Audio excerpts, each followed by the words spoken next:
15 شعبان کی رات جسے عرف عام میں شب برات کہا جاتا ہے، چھٹکارے کی رات، حالانکہ یہ چھٹکارے کی رات دراصل حقیقت میں جو قرآن کی روح سے چھٹکارے کی رات ہے اور تقدیر کے فیصلوں کی رات ہے، وہ رمضان کے آخری عشرے کی تاک راتوں میں سے ایک رات ہے۔ میں انشاءاللہ اس پہ احادیث بھی بیان کر دوں گا۔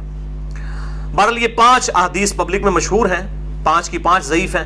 سن لیجئے، پہلی حدیث جامعہ ترمذی اور سنن ابن ماجہ سے ہے، مشکات میں ہے 1299، بڑی مشہور حدیث ہے۔ اما عائشہ رضی اللہ تعالیٰ عنہ کہتی ہیں آپ صلی اللہ علیہ وآلہ وسلم کو میں نے ایک رات بستر پہ نہیں پایا تو میں آپ کو ڈھونڈتے ہوئے نکلی تو آپ صلی اللہ علیہ وآلہ وسلم بقیع غرقد تشریف لے گئے تھے، بقیع قبرستان میں، اور آپ صلی اللہ علیہ وآلہ وسلم نے وہاں پر یعنی دعا فرمائی، اور اما عائشہ کہتی ہیں کہ میں آپ صلی اللہ علیہ وآلہ وسلم سے پہلے ہی واپس آ گئی تو آپ صلی اللہ علیہ وسلم نے مجھ سے مخاطب ہو کر فرمایا کہ کیا تم نے یہ گمان کیا تھا کہ اللہ اور اس کا رسول تم سے خیانت کریں گے؟ یعنی سانس پھولا ہوا تھا تو آپ کو پتہ چل گیا کہ یہ میرے پیچھے آئی تھی، یعنی مراد یہ کہ تم یہ سمجھی کہ میں کسی اور زوجہ کے پاس چلی گئی، اور وہی اما عائشہ نے کہا کہ ہاں میں یہی سمجھی تھی۔ تو آپ نے فرمایا یہ بے شک نصف شعبان کی رات ہے، یعنی 15ویں رات ہے شعبان کی، 14 اور 15 کی درمیانی رات۔ اس رات اللہ تعالیٰ آسمان دنیا پر نزول فرماتا ہے جیسا کہ اس کی شان کے لائق ہے، اور بنی کلب کی بکریوں کے بالوں سے بھی زیادہ لوگوں کی مغفرت کر دیتا ہے، لیکن یہ روایت ہے ضعیف۔ ڈاکٹر طاہر القادری صاحب یہ روایت پڑھتے پڑھتے ٹھٹک گئے، کیونکہ اس کے آگے لکھا تھا امام ترمذی نے کہ روایتی جعلی ہے، لیکن یہ علماء اتنے بے شرم ہیں اور بالکل خیال نہیں کرتے ہیں کہ آدھی حدیثیں پڑھتے ہیں، اور چلے کوئی جاہل ہو تو ہم اس کو بینیفٹ آف ڈاؤٹ دے سکتے ہیں، لیکن اگر کوئی عالم اس طرح کی کام کرے گا تو اس کو تو پھر ہم نہیں چھوڑیں گے۔ یہ بے شرمی کی انتہا ہے اور علمی خیانت کی انتہا ہے۔ ٹھٹک گئے۔ آگے کے الفاظ ہیں، امام ترمذی کہتے ہیں کہ یہ روایت منقطع ہے، سب سے شدید جرح ہے کہ راویوں کی ملاقات ہی نہیں ہے آپس میں، اور وہ کہتے ہیں اس میں جو تبع تابعی ہے یحییٰ بن کثیر، اس کی ملاقات تابعی عروہ سے ثابت نہیں جو سیدہ عائشہ کے بھانجے تھے، اور جو تبع تابعی ہے حجاج، اس کی ملاقات یحییٰ بن کثیر سے سما ثابت نہیں ہے۔ اور پھر ساتھ امام ترمذی نے لکھا کہ میں نے اپنے استاد امام بخاری رحمہ اللہ تعالی جنہوں نے صحیح بخاری لکھی ہے ان سے جب اس حدیث کے بارے میں پوچھا تو انہوں نے بھی کہا یہ حدیث صحیح نہیں ہے، یہ حدیث ضعیف ہے، اور یہ سارے حکم انہوں نے بتائے۔ البتہ ایک حدیث ہے صحیح مسلم میں 2256 جس میں رات کا تو ذکر نہیں کہ یہ کون سی تھی، بہرحال یہ الفاظ موجود ہیں صحیح مسلم 2256 کہ آپ صلی اللہ علیہ وسلم ایک دفعہ رات کو اٹھ کے قبرستان بقیع غرقد چلے گئے، 3 دفعہ یوں ہاتھ اٹھا کر آپ نے دعا کی، بڑی لمبی دعا کی، اما عائشہ بھی پیچھے پہنچی، اور پھر بعد میں پہلے ہی وہ آگے اپنے بسترے پہ سانس پھولا ہوا تھا، آپ نے فرمایا کہ تو میرے پیچھے آئی تھی، تو نے کیا سمجھا اللہ اور اس کا رسول خیانت کریں گے، سیم وہی الفاظ ہے۔ پھر آپ نے فرمایا کہ جب تم سوئی ہوئی تھی، لیٹی ہوئی تھی، میں نے گمان کیا کہ تم سو گئی ہو، میرے پاس جبرائیل آئے تھے، انہوں نے مجھے اللہ کا پیغام دیا کہ جا کر بقیع غرقد میں جو دفن ہیں مسلمان ان کے لیے دعائے مغفرت کریں، تو میں ان کی دعائے مغفرت کے لیے بقیع غرقد قبرستان میں آیا اور 3 دفعہ ہاتھ اٹھا کے دعا کی۔ اس سے یہ بھی بات پتہ چلی کہ بعض جو سلفی علماء کا یہ موقف ہے کہ قبر کے سامنے ہاتھ اٹھا کے دعا نہیں کر سکتے، وہ بالکل باطل ہے۔ قبر کے سامنے ہاتھ اٹھا کے دعا کر سکتے ہیں، اور اس میں یہ نہیں ہے کہ وہ قبر والے سے مانگ رہے ہیں، وہ آپ اللہ ہی سے مانگ رہے ہیں۔ نبی صلی اللہ علیہ وسلم نے بقیع غرقد قبرستان میں 3 دفعہ ہاتھ اٹھا کے دعا کی، صحیح مسلم 2256۔ بلکہ المستدرک للحاکم میں موجود ہے کہ تمہارا رب حیا فرماتا ہے اس شخص سے جو ہاتھ اٹھا کے دعا کرے کہ اسے محروم لوٹائے۔ ہاتھ اٹھا کے دعا کرنا یہ افضل عمل ہے، اور آپ ہر دعا کے لیے، ایون نماز کے بعد بھی آپ اجتماعی دعا کی بات نہیں کر رہا، الگ سے جو آپ دعا ہاتھ اٹھا کے کریں تو زیادہ بہتر ہے، نہ بھی اٹھائیں تب بھی ٹھیک ہے۔ ہم ٹائلٹ میں جاتے ہیں تو ہاتھ اٹھا کے دعا کرنے تو نہیں جاتے، کر کے جاتے، یا بسم اللہ جو ہم پڑھتے ہیں کھانے سے پہلے ہاتھ اٹھا کے تو نہیں، دونوں طریقے سے بہتر ہے کہ آپ ہاتھ اٹھا کے کریں، اس سے بغیر بھی بالکل ثابت ہے۔ دیکھ لیں میں ساتھ کتنے چھوٹے چھوٹے مسائل بتا دیتا ہوں، اور یہی جو مسلم کی حدیث ہے 2256 اسی میں وہ دعا ہے، السلام علیکم اہل الدیار من المؤمنین والمسلمین وإنا انشاء اللہ بکم للاحقون نسأل اللہ لنا ولکم العافیہ، جو قبرستان جانے کی دعا ہے کہ اے اس قبرستان کے رہنے والے مسلمان مرد و عورت، مومنین مرد و عورت، ہم تم پر سلامتی بھیجتے ہیں، اور ہم تم سے اللہ کے حضور جو ہے وہ عافیت کا سوال کرتے ہیں، بے شک ہم بھی مر کے تمہارے پاس آنے والے ہیں، اپنے لیے بھی اور تمہارے لیے بھی اللہ کے حضور ہم عافیت کا سوال کرتے ہیں۔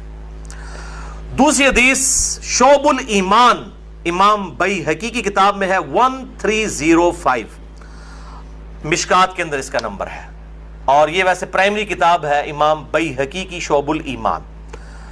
ام عائشہ کہتی ہیں کہ 15 شعبان کی رات تھی، اس کے بارے میں آپ صلی اللہ علیہ وآلہ وسلم نے فرمایا کہ 15ویں رات کو اس سال پیدا ہونے والے اور اس سال فوت ہونے والوں کے نام لکھ دیے جاتے ہیں، اسی رات اعمال اوپر چڑھتے ہیں اور لوگوں کا رزق بھی لکھ دیا جاتا ہے۔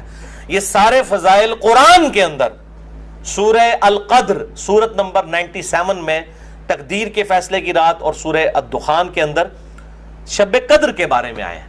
اور میرا اصول یہ ہے کہ اگر کوئی حدیث جس کو محدثین بھی ضعیف کہہ رہے ہوں اور وہ قرآن سے بھی ٹکرا رہی ہو تو اس کو ریجیکٹ کرنا بالکل آسان کام ہے اس حوالے سے، وہ حدیث بھی میں انشاءاللہ بعد میں بتا دیتا ہوں۔ تو یہ روایت بھی منقطع ہے، اس میں ابن حارث جو تابعی ہے اس کی سیدہ عائشہ سے کوئی ملاقات ثابت نہیں ہے، یہ منقطع روایت ہے۔ اور دوسرے طریق میں ابن کثیر العبدی ضعیف راوی ہے۔ البتہ جو شعبان میں اعمال اللہ کے حضور چڑھائے جاتے ہیں وہ حدیث ٹھیک ہے، سنن نسائی 2359 جو ہم آلریڈی ڈسکس کر چکے ہیں۔ تیسری حدیث سنن ابن ماجہ سے ہے 1306، مشکات کے اندر اس کا نمبر ہے، اور اس حدیث کو وہ ضعیف جمع ضعیف برابر ہے حسن کا فارمولہ لگا کے شیخ البانی نے صحیح کہا ہوا ہے۔ اور اس پہ مجھے ایک لطیفہ بھی ضمناً یاد آ گیا، آج سے کئی سال پہلے اسلام آباد میں ایک اہل حدیث عالم جو ہے وہ بریلویوں پہ گرج رہے تھے، یہ بدعت ہے اس رات میں عبادت کرنا، کوئی ثابت نہیں، کوئی حدیث نہیں۔ تو میں نے ان کو ایک چٹ لکھ کے بھیجی کہ آپ کے جو روحانی ابا جان ہے محدث اعظم سعودیہ شیخ ناصر الدین البانی، انہوں نے تو یہ سنن ابن ماجہ کی روایت کو جو مشکات میں 1306 ہے اس کو تو صحیح کہا ہوا ہے، تو مہربانی کر کے یہ جتنا غصہ ہے یہ البانی پہ بھی نکالیں آپ۔ تو اگر آپ کہتے ہیں اس کی اجتہادی غلطی ہے تو ان بیچاروں کو بھی اجتہادی غلطی کہہ کے چھوڑ دیں، یعنی آپ نے دوگلی پالیسی کیوں رکھی ہے؟ یا کم از کم پبلک کو بتائیں تو صحیح، لے جی بے شرمی کی انتہا ہے، اس بندے نے چٹ بھی پڑھی ہے لیکن بیان نہیں کیا۔ اپنے بابے سب کو ہی پیارے ہیں، ہمارا بابا ہمیں پیارا تو وہی صاحب ہے، بابے سب کو پیارے ہیں۔ یہ بابوں کا فتنہ بڑا خطرناک ہے، چاہے وہ کسی بھی شکل میں نکل آئے۔ تو یہ مجھے ضمناً بات یاد آ گئی اسی حدیث کے حوالے سے۔ ابو موسیٰ اشعری رضی اللہ تعالیٰ عنہ کہتے ہیں کہ نبی صلی اللہ علیہ وسلم نے فرمایا، بے شک اللہ تعالیٰ شعبان کی 15ویں رات اپنے بندوں پر خصوصی توجہ فرماتا ہے اور تمام مخلوق کو بخش دیتا ہے سوائے نمبر 1 مشرک کے اور نمبر 2 کینہ رکھنے والے کے۔ یہ انتہائی سخت ضعیف روایت ہے اور اس میں کئی حکم ہیں۔ نمبر 1 زبیر بن مسلم اور عبد الرحمن مجہول راوی ہیں، ان نون راوی ہیں، جن کا کوئی یعنی لاپتہ راوی ہیں، جن کا کوئی تعارف نہیں ہے۔ دوسرا ابن لہیہ اور ولید بن مسلم، یہ دونوں مدلس ہیں اور عام سے روایت کر رہے ہیں اور سما کی تصریح کوئی نہیں ہے۔ اور شیخ زبیر صاحب نے مشکات 1306 کے فٹ نوٹ پہ لکھا کہ اس کی جو سند ہے یہ ظلمات میں ڈوبی ہوئی ہے، یعنی کسی صورت ہی حسن درجے تک نہیں پہنچتی ہے، یہ تو ضعیف میں بھی سخت ترین ضعیف روایت ہے۔ اور اس میں پھر اب وہ 11,000 وولٹ والی روایت یہاں پہ بیان کر دوں جو کہتے ہیں ہم صحیح اور ضعیف کا فرق نہیں کرتے، اور میری مجبوری ہے، اس کے بغیر یہ دماغ میں ڈرل نہیں ہوتا یہ روایت میں بیان نہ کروں تو۔ مشکات میں ہے 4902 مسند احمد اور امام بخاری کی الادب المفرد کے حوالے سے۔ امام بخاری کی بھی ساری حدیثیں صحیح نہیں ہیں، صرف صحیح بخاری کی روایتیں صحیح ہیں، الادب المفرد میں یہ ضعیف روایت ہے۔ اور اگر ہم وہ ڈاکٹر طارق قاضی صاحب کہتے ہیں ہم امام حنیفہ کے مقلد ہیں، آپ بخاری کے مقلد ہیں، اگر ہم بخاری کے مقلد ہوں تو اس روایت کو صحیح مانیں۔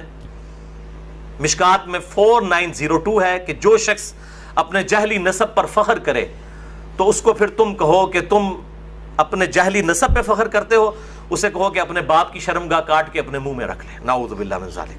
اور یہ بات اس سے کنایے سے نہ کرو، ڈائریکٹ کرو۔ اتنی بےہودہ بات آپ صلی اللہ علیہ وسلم کبھی کہہ سکتے ہیں؟ وَإِنَّكَ لَعَلَىٰ خُلُقٍ عَظِيمٍ، اخلاق کے بلند ترین درجے پہ فائز۔ اور بخاری اور مسلم کی حدیث کہ آپ صلی اللہ علیہ وآلہ وسلم میں کنواری لڑکیوں سے زیادہ شرم و حیا تھی، وہ اس قسم کی بات کر سکتے تھے؟ اس میں بھی یہی حکم ہے، اس میں حسن بصری مدلس ہیں اور ان سے روایت کر رہے ہیں، اور صحیح مسلم کے مقدمے میں موجود ہے کہ مدلس کی ان والی روایت سما کی تصریح کے بغیر ضعیف ہوگی۔ مسئلہ نمبر 36 میرا سن لیں، ضعیف الاسناد اور من گھڑت احادیث کے فتنے کا تحقیقی جائزہ، جسے شوق ہو تو یہ میں نے الزامی جواب پھکی کے طور پہ یہ اینٹی وانم دیا تھا یہ والی روایت۔ چوتھی حدیث مسند احمد سے ہے، مشکات میں ہے 1307، عبداللہ ابن عمر بن عاص، سیم الفاظ ہیں وہی کہ 15ویں رات کو سب کی مغفرت ہو جاتی ہے، لیکن اس میں الفاظ ہیں سوائے خودکشی کرنے والے کے اور کینہ رکھنے والے کے. لیکن اس میں ابن لہیہ جو ہے وہ مدلس، اس میں تو نہیں ہے، ویسے وہ مدلس راوی ہیں، لیکن اس میں ان کی یہ روایت اختلاط کے بعد کی ہے، یعنی جب ان کا حافظہ بگڑ گیا تھا. یہ امام حاکم نے المستدرک الحاکم میں کئی روایتوں کو بخاری مسلم کی شرط پہ صحیح کہا ہے، اور بات بھی صحیح ہے کہ بخاری اور مسلم کے راویوں سے وہ حدیثیں ہیں، لیکن ان میں کئی راوی ایسے ہیں، کئی صحابہ بھی ایسے ہیں کہ وفات سے پہلے وہ اپنی حدیثوں کو مکس کر جاتے تھے، حافظہ کمزور پڑ گیا. تو اگر راوی ثقہ ہو، بعد میں اس کا حافظہ بگڑ جائے، تو اس کے حافظہ بگڑنے سے پہلی والی روایتیں جو ہوں گی وہ صحیح ہوں گی، بعد والی ضعیف ہوں گی. یہ بعد والی ہے کیوں؟ جو راوی ان سے یہ روایت بیان کر رہا ہے اس کی ملاقات ان کا حافظہ بگڑنے کے بعد ہوئی ہے، وہ پہلے کا راوی نہیں ہے. اسی وجہ سے امام حاکم کی کئی روایتیں جن کو وہ بخاری اور مسلم کی شرط پہ صحیح کہتے ہیں وہ ضعیف ہو جاتی ہیں. یہ میں آپ کو ٹیکنیکل پوائنٹ بتا رہا ہوں. وہ حضرت آدم کی توبہ قبول ہونے والا جو واقعہ ہے نبی صلی اللہ علیہ وآلہ وسلم کے وسیلے سے، مسئلہ نمبر 43 میں بھی میں نے بتایا ہے، وہ روایت جو ہے وہ امام حاکم نے تو بخاری مسلم کی شرط پہ صحیح کہا ہے، لیکن وہ روایت تو ضعیف ہے اور سخت ضعیف روایت ہے. تو یہ چیزیں خیال رکھی جائیں. اور یہاں پہ میں ایک ضمناً اور بات بھی عرض کر دوں کہ یہ اہل تشیع کے ہاں بھی شعبانیہ منایا جاتا ہے 15 شعبان کی رات کو. وہ شب برات نہیں منا رہے ہوتے ہیں، وہ امام محمد بن حسن عسکری کا یوم ولادت مناتے ہیں. ان کے ہاں بھی یہ کانسیپٹ نہیں ہے شب برات والا، لیکن وہ ہمارے بریلوی بھائی خوش ہو رہے ہوتے ہیں کہ انہوں نے بھی لائٹنگ کی ہوئی ہے، ہم نے بھی کی ہے، تے سنی شیعہ دا اجماع بنا لیندے نے. دیکھو اجماع کوئی نہیں ہے، وہ اپنے چکر چ ہوندے، تسی اپنے چکر چ ہوندے ہو، ٹھیک ہے، تے اسی اپنے چکر چ اسی اپنی آخرت دی فکر چ. تو وہ امام محمد بن حسن عسکری کا یوم ولادت. 5ویں حدیث سنن ابن ماجہ سے ہے، مشکات میں 1308. مولا علی رضی اللہ تعالیٰ عنہ علیہ السلام سے ہے کہ جب شعبان کی 15ویں رات ہو تو آپ صلی اللہ علیہ وسلم نے فرمایا دن کا قیام کرو، رات کا قیام کرو، دن کا روزہ رکھو. اب دن کا روزہ الگ سے صحیح مسلم وہ 27 جو 45 نمبر حدیث تھی اس سے ثابت ہے، اس کی وجہ سے میں نہیں، وہ الگ سے، کیونکہ غروب آفتاب سے طلوع فجر تک آسمان دنیا پر اللہ تعالیٰ نزول فرماتا ہے اور کہتا ہے کوئی مغفرت کا طالب کہ میں اسے بخش دوں، ہے کوئی رزق مانگنے والا کہ میں اسے عطا کروں، ہے کوئی عافیت چاہنے والا کہ اسے عافیت دوں. اور یہ سلسلہ طلوع فجر تک حتی مطلع الفجر، وہ جو سورہ قدر میں شب قدر کے بارے میں آتا ہے، یہ وہی الفاظ ہیں. یہ روزانہ ہوتا ہے، تہائی رات آخری جب رہ جاتی ہے. بخاری مسلم کے حوالے سے میں حدیث بیان کر چکا ہوں. تو 15 شعبان کا روزہ جو ہے وہ معاملہ بالکل الگ ہے. اس حوالے سے اور کئی روایتیں ہیں. شیخ زبیر علی زئی رحمہ اللہ تعالیٰ نے ایک پورا مضمون لکھا تھا جو مقالات کی پہلی جلد کے اندر وہ مضمون موجود ہے، جسے شوق ہے تو وہ پڑھ سکتا ہے. 14-15 صفحوں کا مضمون ہے جس میں انہوں نے یہ ساری بحثیں اس کی ضعیف روایتوں کے حوالے سے کی ہیں، اور انہوں نے ہی ایک صحیح قول بھی ایک تابعی کا لکھا. لیکن چونکہ تابعی کا قول مقطوع ہوتا ہے اور تابعی اگر کوئی غیب کی بات کرے گا تو وہ ضروری نہیں کسی صحابی سے سنی ہو، وہ کسی دوسرے تابعی سے بھی سن سکتا ہے. صحابی کی غیبی خبر جو ہے نا بیان کی ہوئی وہ امپلائڈ ہے کہ نبی صلی اللہ علیہ وآلہ وسلم سے سنی ہے.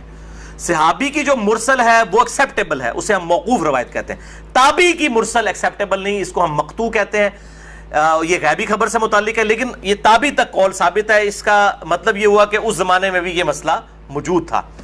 مکحول تابعی ہیں شام کے، یہ مشہور تابعی ہیں، اور ان کے بارے میں مشہور ہے کہ اکثر مرسل روایتیں چھوٹے ہوئے واسطوں والی بیان کرتے تھے.